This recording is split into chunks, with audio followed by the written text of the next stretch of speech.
Back at the start of 2024, Hauntii came out of nowhere during a Steam Next Fest and was easily the best demo that we played. It had everything: beautiful art style, emotionally engaging story, rich soundtrack, and a unique gameplay that captured the essence of a twin-stick shooter. Everything remains from the demo, but unfortunately this was a distilled version of the game operating at an extremely high level.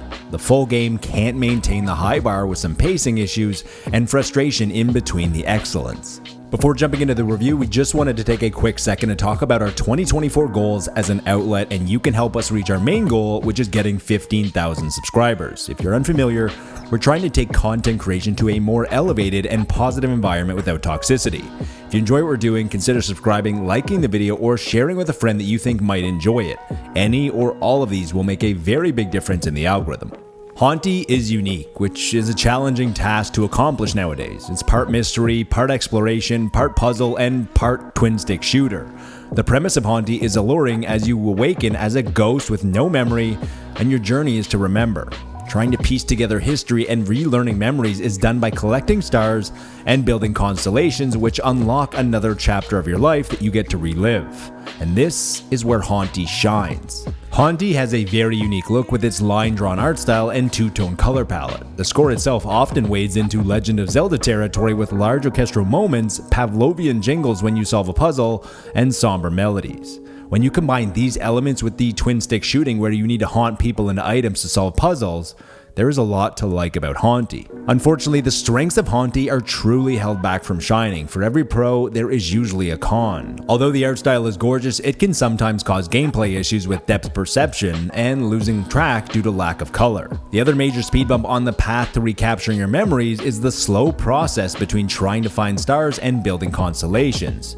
At times, exploring can feel aimless, and even when upgrading your dashes, movement still feels about 15% too slow. There are also a fair amount of quality of life issues that could easily be fixed post-launch. Not being able to remove a hat once you've tried it on is frustrating. Seeing how many stars you have when you're not at an altar would have been nice. You're sometimes thrown into damage when exiting a haunting, and there is also a lack of damage indication or health bar for enemies. And this leads to not fully understanding if you're doing the right thing or how close you are. The other big fix would have been to start at full health after death when you respawn at a checkpoint.